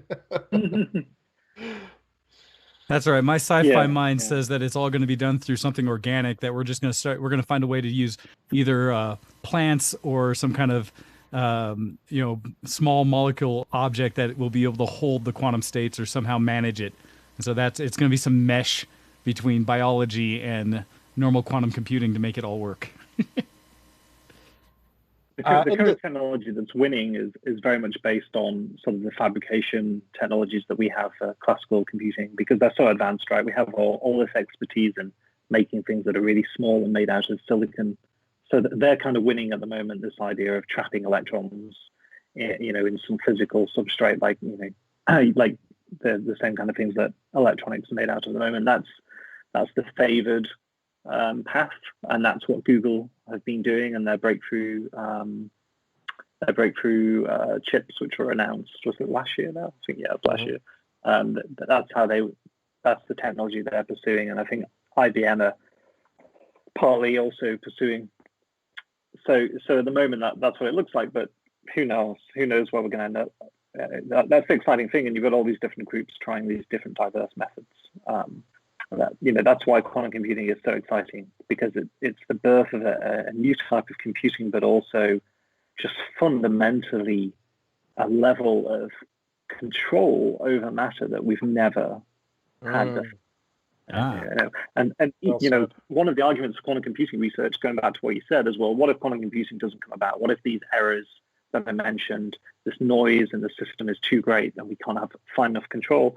Well, we may end up learning a lot about quantum mechanics, because we're going to be testing quantum mechanics in a way it's never been tested before, because we're manipulating these single particle or single atom systems in a very fine-grained way. And it's like debugging the quantum theory, right?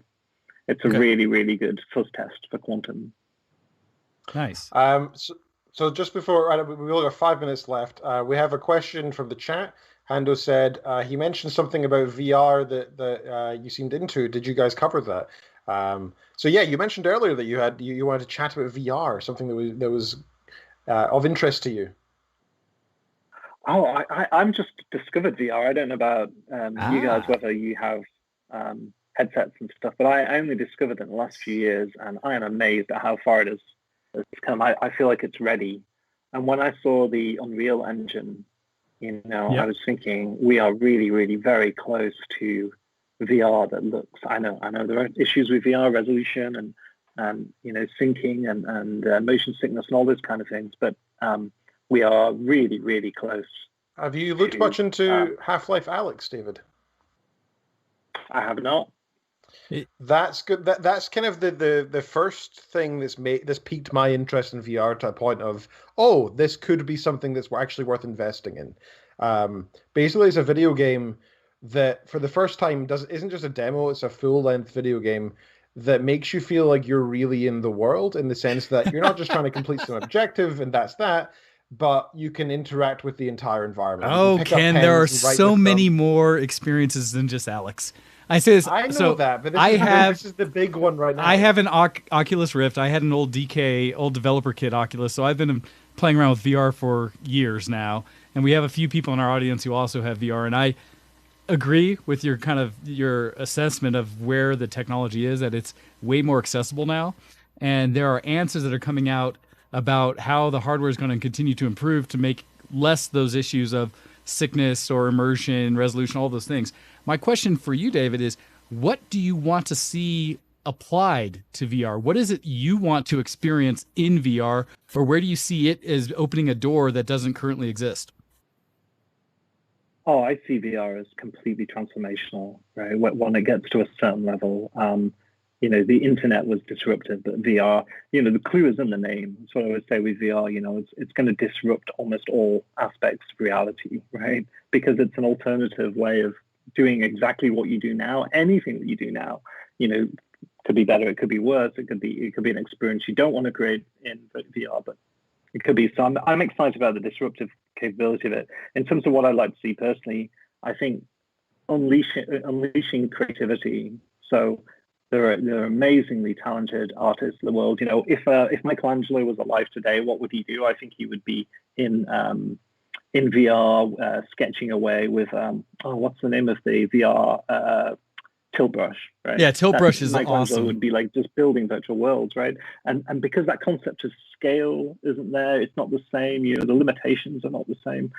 You don't have to. Things don't have to make sense, right? We're not constrained by physical laws, and I think artistically that is just going to be absolutely incredible. So yes, it could do great things for all sorts of ailments and problems the world has. But just from a purely indulgent point of view, I would like to walk around a VR world created by, the modern day equivalent of the Renaissance artist. I think that's where the excitement is for me. Nice. What about you? Well, a lot of what you've said, for me, I'm also always about entertainment and such. So I have gotten on these various games that are VR focused, and Alex is a beautiful example of kind of a pinnacle of where we are today with entertainment. There are whole repositories out there, and I was actually trying to look for the link for the one that Google maintains of what digital artists have been doing in VR. And there are some really stunning things, because it's not just worlds you see from a flat perspective, but they're worlds that you can observe from wherever, from whatever perspective within, including things like animation and other aspects. It's really amazing what people are doing. I see it as a window for people to be able to experience things that they might otherwise be constrained to based on what they can physically do themselves. I've seen teaching tools in it where people are seeing the human body anatomy and things like that from all perspectives because of VR, literally taking a tour of the human body from within and being able to now see it in ways they've never understood before, and creating understanding that way to just the creative outlets, the idea of the humanity of us and how we can be just creative and express ourselves through art and such like that. I think gets emphasized through VR because it, again, takes away restrictions. You can now pull things together in perspectives that you would have otherwise never been able to do with simply having a painter's canvas in front of you and things like that. And so for me, it's really just allowing our own creativity to expand in all directions and connections and ways and tools together that were never meant to or would never have existed without. And so I don't know. I have a lot of hope for it. I am very much a fan of and entertained by. And I was, for me, for that adoption of what's going to make it more real for everyday life, is that over the holidays, both in our having been forced apart, as well as just kind of where the industry has been for VR headsets across all forms sold out over the holidays, and are just now getting to a point where people can actually go out and buy them again because it's become so popular. So I have an expectation that within this year and going forward, we're going to see it explode even further. So I just dropped a link in the chat of something that just blew my mind. I had never heard of this technology you guys are talking about. This tilt brush. I was like, oh, art in VR. I guess quite a neat concept. And my mind's blown again. Again for like the fifth time by VR. Because she just in this video, it's only got 40,000 views. I can't believe it. She just paints the most beautiful 3D painting of a ship with a temple on top of it. It's just gorgeous. I want to say thank you very much to you, Dr. White, as everybody in the chat's been calling you as well. It's strange because I'll always call you David. So Kuro says, very interesting. I'm enjoying this stream a lot. Thank you very much. Serpentor says, I agree. Great show today. Thanks very much to Dr. White. We also have to thank you so much for joining us. It's been really interesting. I appreciate you taking 2 hours of your time to just sit and chat with us. I think we could easily have gone on for a few more hours because we didn't even talk about the evolutionary stuff that I was wanting to bug you about as well, because it's something that, even though it's my field too, is something that I don't really talk about on the show because it's just not what we tend to talk about. So I was really hoping to chat about evolution in its natural state, as well as how we've managed to artificially utilize the algorithms of evolution and model them in a way that we can utilize it for our own destructive means in humanity. But regardless, thank you so much for your time today. If you have anything you want to shout out to, like your Twitter account, anything on Facebook or Instagram, any causes you want to shout out to, anything you want to say in general, now is your time, David. Oh my goodness. Wow. Well, thank you very much for having me on. Yes, it's an honor. It was a pleasure to come along. And thanks for the questions as well from the audience. That was great. I really enjoyed it. It was fascinating to talk to you, and I will definitely be tuning in for the next show to be in the audience myself. Anything I want to bring to mind? No, but just one last thing on the VR. You know, I'm really interested in the philosophical questions around science, right? And when a VR system becomes indiscernible from life or close to reality, how do you feel about that? Would you rather live in that VR world or not? And I think it also brings together the idea of whether we're actually living in a simulation right now. And there's an answer to Fermi's paradox potentially as well. And I'm going to just leave it at that as for something to people to think about maybe. Thanks. Have you ever, sorry, just one last point. Have you ever read the Culture series by Ian M. Banks by any chance, David? I think I have got some of them on my shelf, but I haven't. If you're thinking about virtual realities that are so real that they can be more real in some ways than reality, Banks explores that in that series, and as well as all these other things about what happens if AI gets to a certain level that's they're smarter than humans. Admittedly, this is a kind of extremely utopic example in some respects, but still, it shaped my view of where technology could potentially go, and I find it fascinating. And it's one of the saddest losses to humanity was Ian Banks's death back in 2012. Scottish writer and one of the best sci-fi authors of all time. But alas, we are out of time. Thank you again for joining us, David. Thank you for hosting, Mr. Wayne. I always appreciate it. Absolutely. Thank you, Wayne. No, thank you, everyone. And thank you for tuning in, everyone, this week. Hopefully you've enjoyed this little bit more scientific discussion today. And I know we've used some big words and big concepts that aren't all based on gaming, but I think the geek in all of us appreciate it. So thank you very much for tuning in. Catch us again next week. Next week, I believe we have scheduled to have Kyle Romines on again to discuss more about his book series. So we look forward to that. But big shout out and big thanks to you, David, for joining us today in our discussion. You are welcome back anytime. So with that, everybody, we're out of here. Have a great week, and we enjoy having you here.